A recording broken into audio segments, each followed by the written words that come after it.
श्री स्वामी समर्थ। जय जय स्वामी समर्थ। गण गण गणात बोते।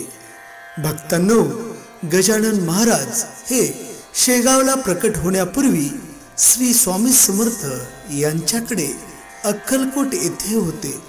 त्यांचे सगळे बालपण श्री स्वामी समर्थांच्या सानिध्यात झाले आहे असे सांगितले जाते। ते स्वामींना कधी भेटले त्याची ही आख्यायिका आहे। ती पुढील प्रमाणे। एके दिवशी बाल दिगंबर अवस्थेतील गजानन महाराज अक्कलकोट मधील स्वामी समर्थांच्या भेटीसाठी निघाले। स्वामी समर्थ एके दिवशी खूप आनंदात होते। माझा गणपती आज येणार असे ते म्हणत होते। दुपारच्या वेळी गजानन महाराज अक्कलकोटला स्वामी समर्थांच्या आश्रमात पोहोचले।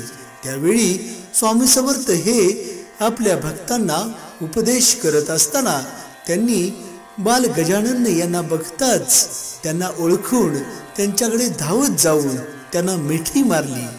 त्यांनी गजानन महाराजांना सिद्धपुरुष होण्याचा आशीर्वाद दिला।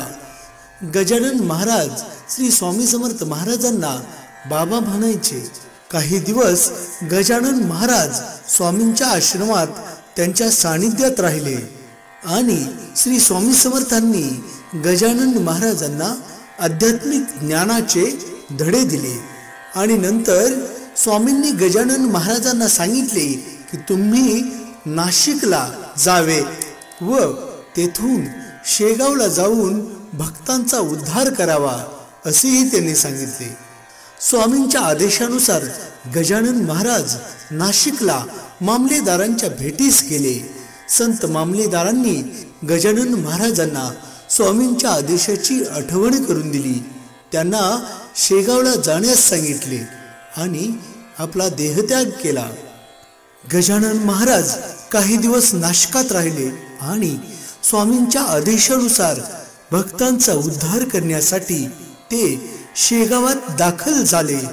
तोच दिवस आजही गजानन महाराजांचा शेगावातील प्रकट दिन म्हणून साजरा केला जातो।